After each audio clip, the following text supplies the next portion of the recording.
Les avocats ne sont pas la cause de l'embolie de la justice. Et d'ailleurs, lors de l'audience solennelle de rentrée de la Cour de cassation, Monsieur le procureur général a clairement identifié la difficulté. C'est une difficulté par manque de moyens humains et matériels. C'est donc d'abord une question de budget. Et puis ces déclarations écornent une fois encore les droits de la défense, qui sont une garantie pour le justiciable et un pilier de l'état de droit.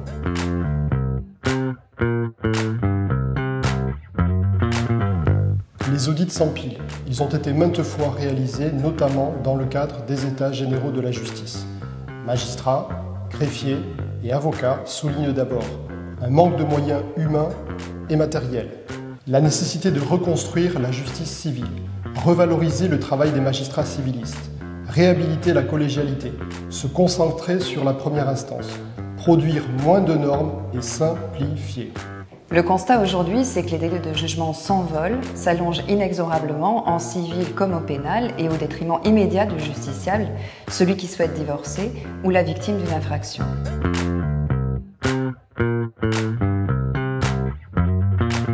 La simplification est devenue le maître mot de toutes les réformes civiles, mais c'est une simplification de façade. Il faut une véritable revalorisation de la justice civile, et notamment en première instance, et puis une simplification de l'appel.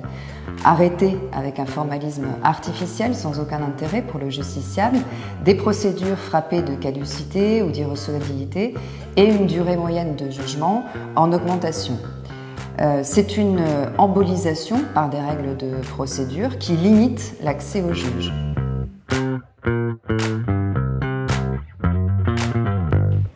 Une véritable augmentation du budget du service public de la justice. La justice est épuisée. Une simplification procédurale s'impose.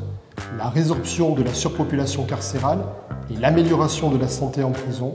Enfin, des conditions dignes d'enfermement et des conditions correctes de service pour les personnels pénitentiaires.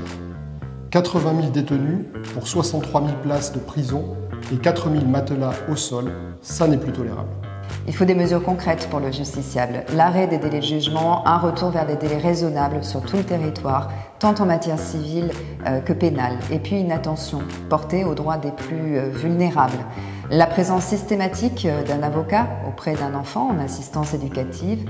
La présence systématique d'un avocat auprès du majeur protégé. Beaucoup reste à faire en la matière et une grande réforme sur ces deux questions essentielles, les enfants, les seniors, serait une avancée importante pour notre société.